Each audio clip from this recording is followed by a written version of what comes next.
हिंदी साहित्य की लंबी कविताओं में गजानन माधव मुक्तिबोध की कविता अंधेरे में का विशेष स्थान है। ये कविता मुक्तिबोध की श्रेष्ठतम कविताओं में से एक है। इसकी रचना मुक्तिबोध ने राजनांद गांव में रहते हुए की थी, जहां पर वे दिग्विजय कॉलेज में व्याख्याता के तौर पर कार्य कर रहे थे। मुक्तिबोध रचनावली के संपादक नेमीचंद्र जैन के अनुसार इसकी रचना सन 1957 से 1962 के बीच की गई थी। इस कविता का प्रकाशन कल्पना पत्रिका के नवंबर 1964 के अंक में आशंका के द्वीप अंधेरे में नाम से हुआ था। सन 1964 में ही मुक्तिबोध का काव्य संग्रह चांद का मुंह टेढ़ा है प्रकाशित हुआ। इस संग्रह में मुक्तिबोध के कहने पर इस कविता को केवल अंधेरे में नाम से संकलित किया गया। इस काव्य संग्रह का संपादन श्रीकांत वर्मा ने किया है और शमशेर बहादुर सिंह ने इसकी भूमिका लिखी है। इस संग्रह में कुल 28 कविताएं हैं और अंधेरे में इसकी अंतिम कविता है। कविताओं के चुनाव में अशोक वाजपेयी ने श्रीकांत वर्मा की सहायता की थी।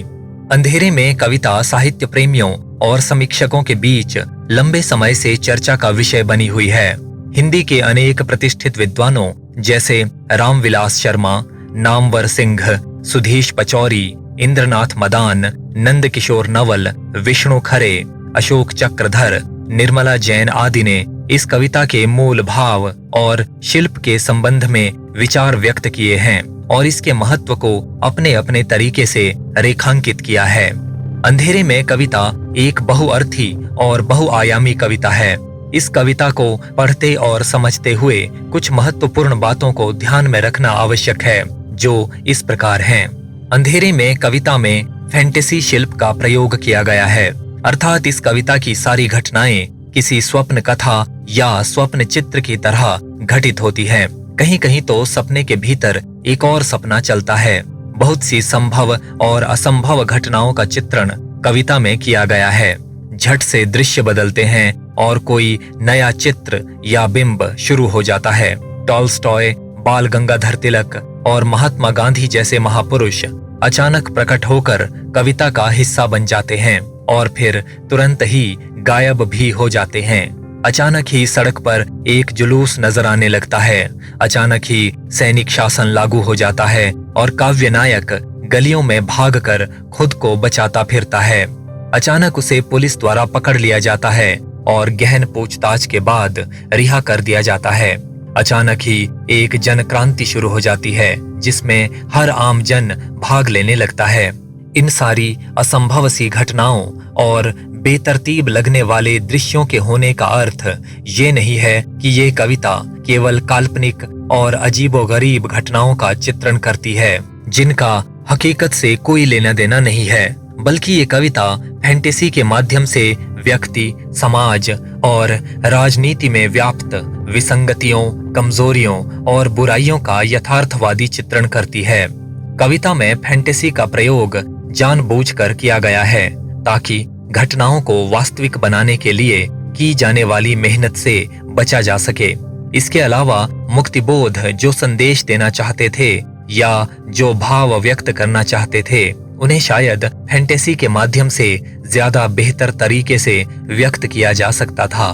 इस बात का ध्यान रखना भी जरूरी है कि किसी भी कविता की रचना में कवि के अपने जीवन के अनुभव, उसका चिंतन, उसके द्वारा सुनी गई बातों और देखी गई घटनाओं का बहुत योगदान होता है। अंधेरे में कविता की रचना के मूल में मुक्तिबोध के जीवन की दो घटनाएं विद्यमान हैं। पहली घटना नागपुर में स्थित एम्प्रेस कॉटन मिल की है, जहां पर 50 के दशक में मजदूरों ने हड़ताल कर दी थी। इस हड़ताल का दमन करने के लिए पुलिस को बल प्रयोग करना पड़ा था और गोली चलानी पड़ी थी। मुक्तिबोध उन दिनों नया खून नामक पत्र के संवाददाता के तौर पर कार्य कर रहे थे और घटना स्थल पर मौजूद थे। उन्होंने इस हड़ताली वातावरण, खून खराबे और दमन को अपनी आंखों से देखा था। अंधेरे में कविता उन दिनों लिखी जा रही थी, इसलिए इन सारे अनुभवों की छाया इस कविता में महसूस की जा सकती है।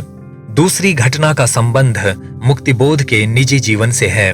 19 सितंबर 1962 को मुक्तिबोध द्वारा लिखी गई पुस्तक भारत, इतिहास और संस्कृति को मध्य प्रदेश सरकार द्वारा प्रतिबंधित कर दिया गया। ये पुस्तक स्कूलों में पाठ्य पुस्तक के रूप में पढ़ाई जाने वाली थी। इसके प्रतिबंधित होने से मुक्तिबोध को बहुत आर्थिक हानि हुई और साथ साथ घोर मानसिक कष्ट भी हुआ। मुक्तिबोध को महसूस हुआ कि विचारों की स्वतंत्रता पर अंकुश लगाया जा रहा है और लेखक की अभिव्यक्ति का गला घोंटा जा रहा है। उन्हें लगा कि एक ऐसा शासन आ रहा है जिसमें लोकतांत्रिक मूल्यों की हत्या हो रही है। पुस्तक के प्रतिबंधित होने पर उन्होंने अपने किसी मित्र से कहा था कि ये मेरी या आपकी पुस्तक का मामला नहीं है। मामला ये है कि देश में फासिस्ट ताकतें बहुत बढ़ गई हैं। वे आपकी कलम छीन लेंगी, आपके गले को दबाकर आपको बोलने नहीं देंगी। वे स्वतंत्र चिंतन को समाप्त कर देंगी।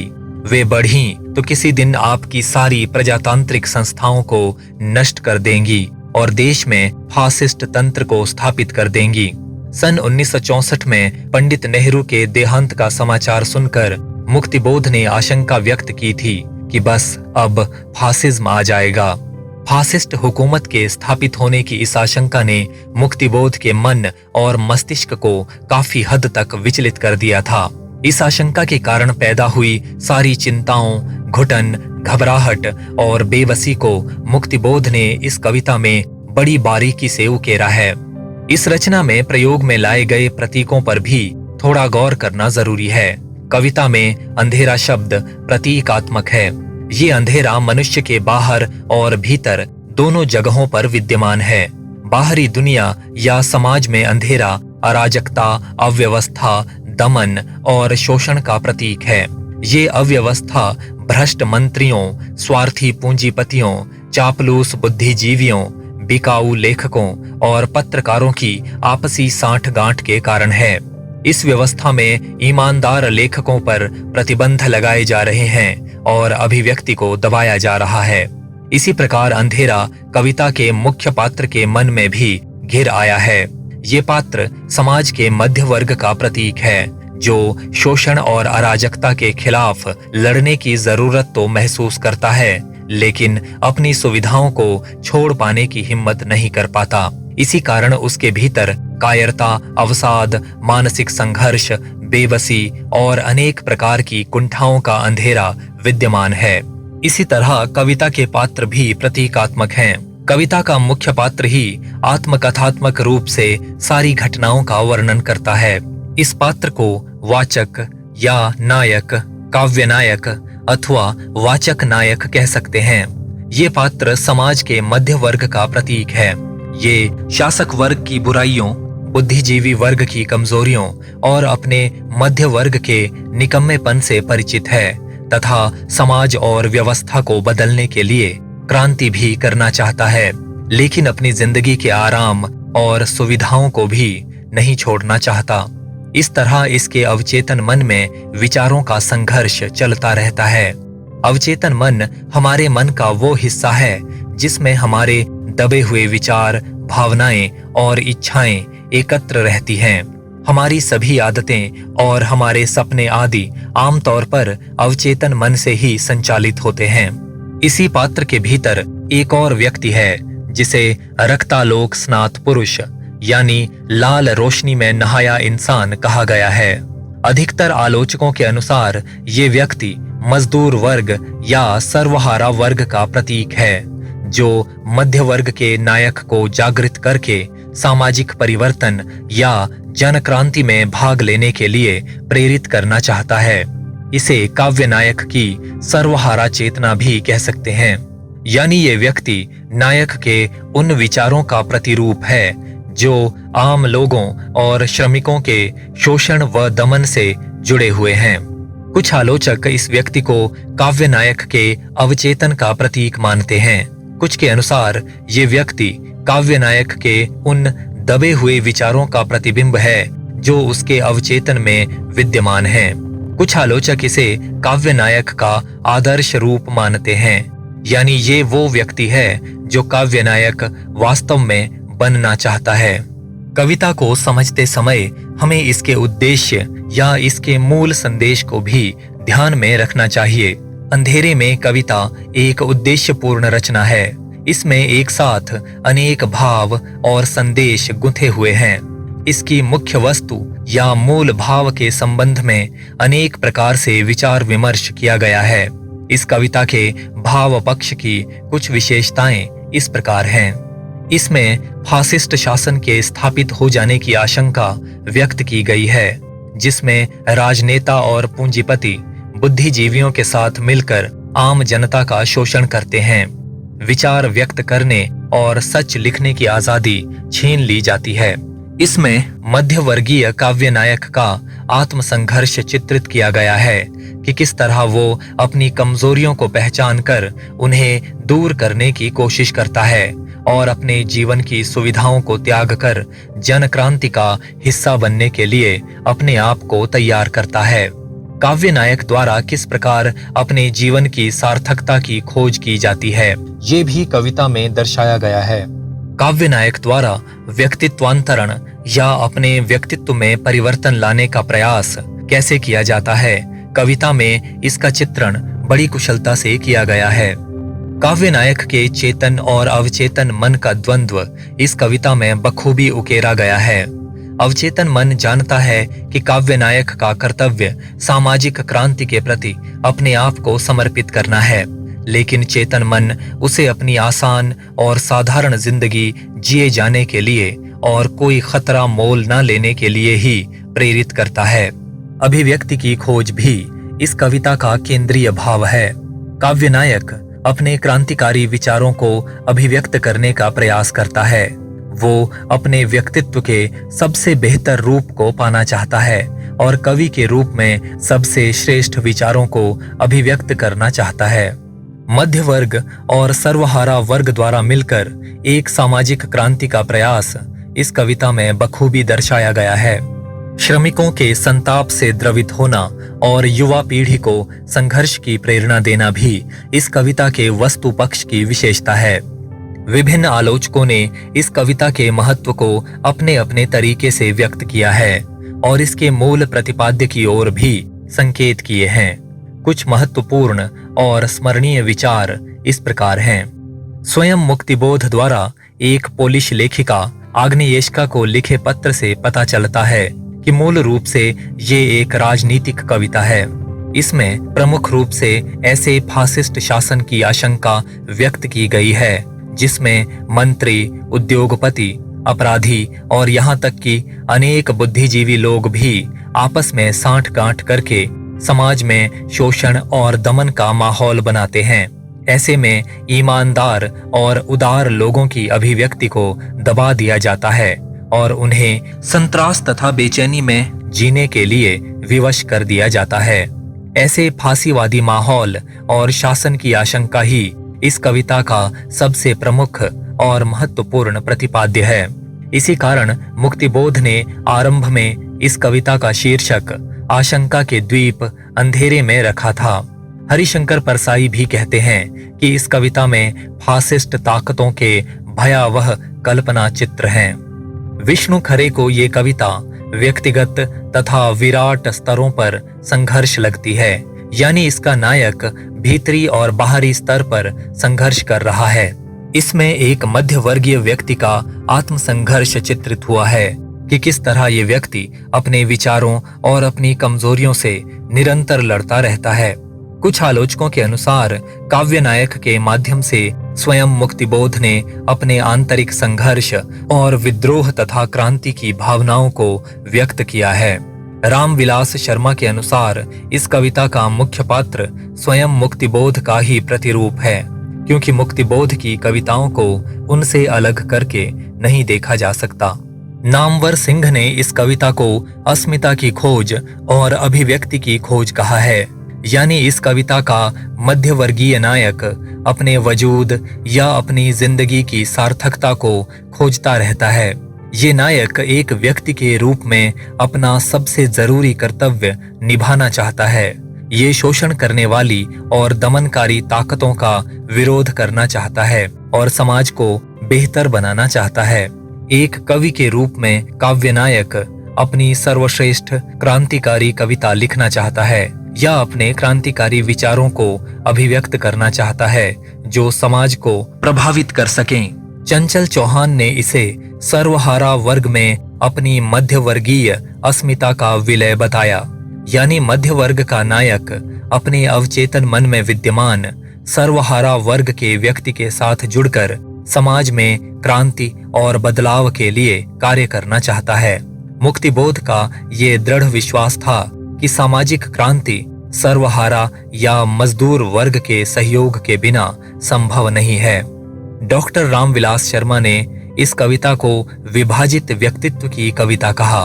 वे काव्य नायक को अपराध भावना से घिरा हुआ पाते हैं। वो ना तो पूरी तरह जनता के साथ है और ना ही शोषकों के साथ है।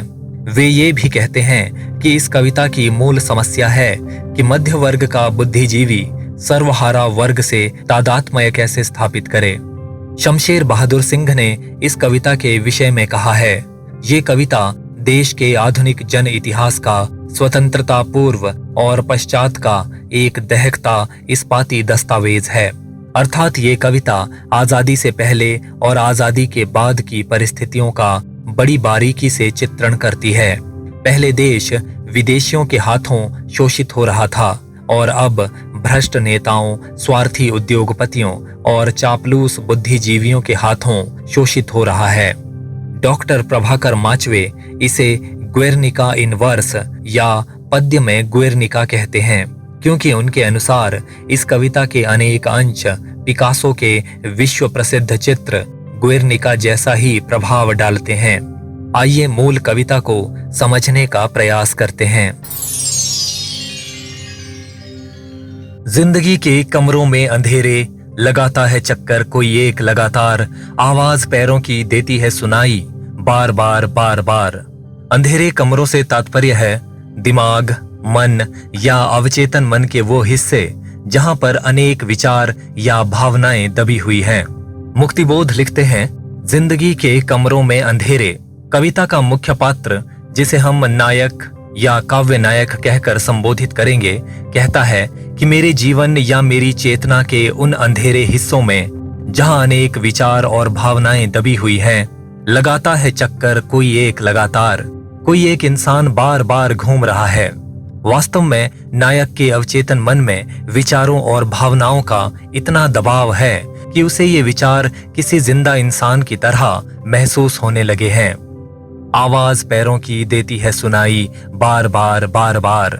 नायक को अपने अवचेतन मन में घूमते इस इंसान के कदमों की आहट बार बार या रह रहकर सुनाई देती है।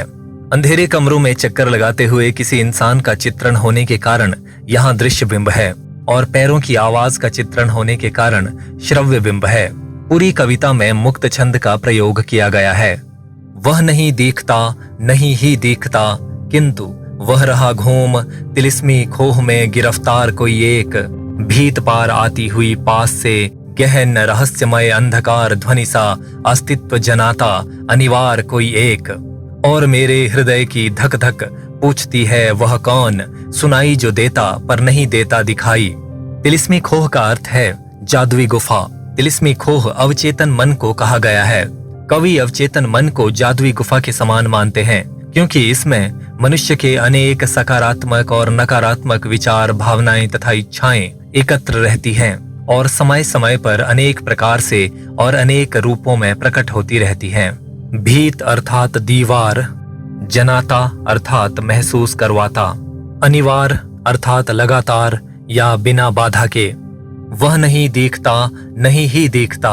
काव्य नायक कहता है कि वो इंसान नजर नहीं आता, कोशिश करने पर भी नजर नहीं आता, किंतु वह रहा घूम।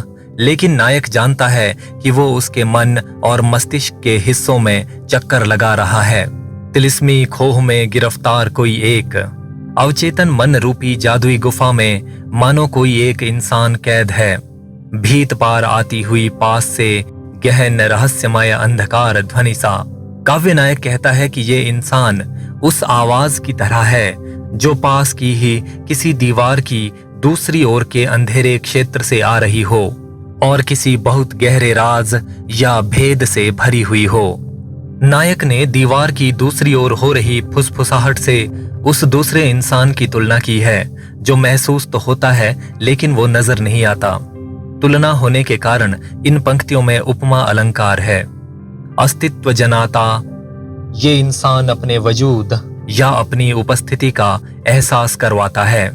अनिवार्य कोई एक इंसान लगातार बिना रुके अपनी मौजूदगी महसूस करवाता है और मेरे हृदय की धक धक पूछती है, वह कौन? सुनाई जो देता पर नहीं देता दिखाई। काव्य नायक कहता है कि मेरे दिल की धड़कन मानो पूछ रही हो या अनुमान लगा रही हो कि वो इंसान कौन है, जिसके होने का आभास तो होता है, जिसकी आहट भी सुनाई देती है, लेकिन वो इंसान दिखाई नहीं देता। हृदय की धक धक परिवेश और समाज के प्रति जागरूकता की ओर संकेत करती है और काव्य नायक की चिंतनशीलता को दर्शाती है। अवचेतन मन रूपी जादुई गुफा में किसी इंसान के गिरफ्तार होने का दृश्य होने के कारण यहाँ दृश्य बिंब है और उस व्यक्ति की तुलना दीवार की दूसरी ओर से आ रही आवाजों से होने के कारण यहाँ श्रव्य बिंब भी है। इतने में अकस्मात गिरते हैं भीत से फूले हुए पलस्तर, खिरती है चूने भरी रेत, खिसकती हैं पपड़ियां इस तरह, खुद ब खुद कोई बड़ा चेहरा बन जाता है, स्वयं अपनी मुख बन जाता है दीवाल पर। अकस्मात अर्थात अचानक, खिरती अर्थात झरती बिखरती या गिरती, स्वयं अपी अर्थात अपने आप। इतने में अकस्मात गिरते हैं भीत से फूले हुए पलस्तर। फैंटेसी आगे बढ़ती है। काव्य नायक अपने अवचेतन मन के विभिन्न हिस्सों को अंधेरे कमरों के समान मानता है। अब उसे महसूस होता है कि अचानक किसी कमरे की दीवार से ढीला और उभरा हुआ पलस्तर या गारा गिरने लगा है। खिरती है चूने भरी रेत, जहां से पलस्तर उखड़ा है वहां से रेत और चूना झड़ने लगा है। खिसकती हैं पपड़ियां इस तरह, खुद ब खुद कोई बड़ा चेहरा बन जाता है। दीवार से छोटी छोटी पपड़ियां या पलस्तर के चटके हुए छोटे छोटे टुकड़े अपने आप ही कुछ इस तरीके से गिरते हैं या अपनी जगह से हिलते हैं कि खाली हुई जगह पर अपने आप ही एक बड़ा सा चेहरा बन जाता है, स्वयं अपनी मुख बन जाता है दीवार पर। अपने आप ही दीवार पर किसी चेहरे की आकृति बन जाती है। पहले काव्य नायक को अपने अवचेतन मन में किसी के होने की आहट मिलती है, फिर धीरे धीरे उस व्यक्ति का चेहरा काव्य नायक को नजर आने लगता है। यानी वो विचार और इच्छाएं जो दबी पड़ी थीं, अब धीरे धीरे प्रकट होने लगी हैं। नायक के विचारों पर जो धूल जमी हुई थी वो अब धीरे धीरे हटने लगी है और उसके अवचेतन मन में कोई विचार साकार होने लगा है या और अधिक स्पष्ट होने लगा है। पलस्तर के झड़ने, रेत और चूने के गिरने, पपड़ियों के खिसकने और दीवार पर एक चेहरे की आकृति उभरने का वर्णन होने के कारण इन पंक्तियों में दृश्य बिंब है। नुकीली नाक और भव्य ललाट है दृढ़ हनु, कोई अनजानी अनपहचानी आकृति, कौन वह दिखाई जो देता पर नहीं जाना जाता है, कौन मनु। भव्य ललाट अर्थात शानदार या चमकदार माथा, दृढ़ हनु अर्थात मजबूत ठुड्डी, नुकीली नाक और भव्य ललाट है। काव्य नायक को महसूस होता है कि अवचेतन मन की दीवारों पर जो चेहरा बन गया है उसकी नाक पतली और नोकदार या तीखी है, उसका माथा ऊंचा और शानदार है या आत्मविश्वास के कारण तेज से भरा हुआ है। दृढ़ हनु, उसकी ठुड्डी मजबूत है। ये सारे शारीरिक लक्षण जो ऊपर कहे गए हैं एक शक्तिशाली और बुद्धिमान इंसान की ओर इशारा करते हैं। मनोवैज्ञानिक रूप से भी हम जिन इच्छाओं को दबा देते हैं या जो पूरी नहीं हो पाती हैं, वे ही हमें सबसे अधिक महत्वपूर्ण और आकर्षक लगती हैं और उनका अधूरापन हमें कचोटता रहता है। कोई अनजानी अनपहचानी आकृति। काव्य नायक को ये छवि या ये चेहरा बिल्कुल अजनबी लगता है। वो इस सूरत को न तो ठीक से जानता है और न ही पहचान पाता है। वास्तव में काव्य नायक इस व्यक्ति को पहचानना भी नहीं चाहता, क्योंकि इसके कारण उसकी आराम भरी जिंदगी में खलल पड़ सकता है। कौन वह दिखाई जो देता पर नहीं जाना जाता है। काव्य नायक हैरानी से पूछता है कि आखिर ये इंसान कौन है जो दिखाई तो दे रहा है लेकिन उसके बारे में कुछ भी जान पाना मुमकिन नहीं है। कौन मनु। कौन मनु शब्दों पर आलोचकों ने अनेक प्रकार से विचार किया है। कुछ इसे कामायनी के मनु से भी जोड़ते हैं। नुकीली नाक, शानदार माथा और मजबूत ठुड्डी के कारण इसकी तुलना कामायनी के मनु से भी की जा सकती है, लेकिन अधिकतर आलोचकों के अनुसार मनु शब्द का प्रयोग ऐसे मनुष्य के लिए किया गया है जो वर्तमान समाज को कोई नया विचार या कोई नई दिशा देना चाहता है और नायक को भी प्रेरित करना चाहता है, लेकिन काव्य नायक उसे पहचान नहीं पाया है।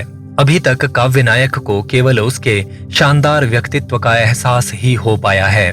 चेहरे का चित्रण होने के कारण यहाँ पर दृश्य बिंब है। भव्य ललाट, दृढ़ हनु आकृति और मनु जैसे तत्सम शब्दों का प्रयोग किया गया है। सभी पंक्तियों में रहस्य, रोमांच और जिज्ञासा का वातावरण है। अगली पंक्तियों में नायक वर्णन करता है कि बाहरी परिवेश में या फिर समाज से थोड़ा दूर जाने के बाद या वर्तमान समाज से जब वो खुद को दूर करने की कोशिश करता है तो उसके अवचेतन मन में या उसकी चेतना में क्या क्या घटित होता है। बाहर शहर के पहाड़ी के उस पार तालाब, अंधेरा सब ओर, निस्तब्ध जल, पर भीतर से उभरती है सहसा सलिल के तमश्याम शीशे में कोई श्वेत आकृति। कुहरीला कोई बड़ा चेहरा फैल जाता है और मुस्काता है, पहचान बताता है, किंतु मैं हतप्रभ, नहीं वह समझ में आता। निस्तब्ध यानी रुका हुआ या ठहरा हुआ या शांत, तमश्याम अंधेरे की तरह काला या सांवला, कुहरीला कोहरे से भरा हुआ या कोहरे से बना हुआ, हतप्रभ यानी हैरान या आश्चर्यचकित। बाहर शहर के पहाड़ी के उस पार तालाब, शहर से बाहर या बस्ती से दूर, किसी पहाड़ी के दूसरी ओर यानी समाज से जरा हटकर एक ऐसी जगह का काव्य नायक वर्णन करता है जहां पर एक तालाब है। तालाब वास्तव में नायक के मन, मस्तिष्क या चेतना का ही प्रतीक है। अंधेरा सब ओर, नायक कहता है कि तालाब के हर तरफ अंधेरा छाया हुआ है, यानी उदासी और निराशा का वातावरण है।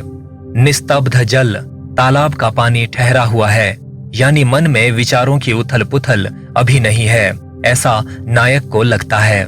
पर भीतर से उभरती है सहसा, लेकिन तभी अचानक तालाब के अंदर से कुछ प्रकट होता है। सलिल के तमश्याम शीशे में कोई श्वेत आकृति। तालाब का पानी जो रात के अंधेरे की तरह काला है और किसी शीशे या कैनवस की तरह लग रहा है, उसमें कोई सफेद छवि उभरती है या नजर आने लगती है। कुहरीला कोई बड़ा चेहरा फैल जाता है। धुंध की लकीरों से बना हुआ एक बड़ा सा चेहरा तालाब के पानी पर फैल जाता है या उभर आता है या निर्मित हो जाता है। आलोचकों के अनुसार धुंध से बना ये चेहरा विषम परिस्थितियों का प्रतीक है। ऐसी परिस्थितियां या हालात जिनमें अस्पष्टता और दिशाहीनता है, ये परिस्थितियां काव्य नायक को जागृत करना चाहती हैं और प्रेरणा देना चाहती हैं। और मुस्काता है, पहचान बताता है। ये धुंध से बना चेहरा मुस्कुराता है और नायक को अपनी पहचान के संकेत भी देता है, किंतु मैं हतप्रभ, नहीं वह समझ में आता। लेकिन काव्य नायक हैरान है। उसे वो इंसान, उसका चेहरा, उसकी भाषा या उसके इशारे कुछ भी समझ में नहीं आता। वास्तव में काव्य नायक के अवचेतन मन में अनेक विचार, इच्छाएं और भावनाएं दबी हुई हैं। समाज के बीच रहकर ये दबे हुए विचार अवचेतन में हलचल मचाते हैं और नायक को परेशान करते हैं। नायक जब इंसानी बस्ती या समाज से दूर होना चाहता है या अपने विचारों को कहीं और केंद्रित करना चाहता है, तो भी उसके अवचेतन में दबे विचार उसे चैन नहीं लेने देते। यानी काव्य नायक जब तक अपने अवचेतन में दबे विचारों को व्यक्त नहीं करेगा, वर्तमान समाज के प्रति अपने कर्तव्य को नहीं निभाएगा या चुनौतियों को स्वीकार नहीं करेगा, उसका अवचेतन मन उसे चैन से नहीं बैठने देगा। सभी पंक्तियों में दृश्य बिंब की योजना है और निस्तब्ध जल, सहसा, सलिल, तमश्याम, श्वेत आकृति और हतप्रभ जैसे तत्सम शब्दों का प्रयोग किया गया है।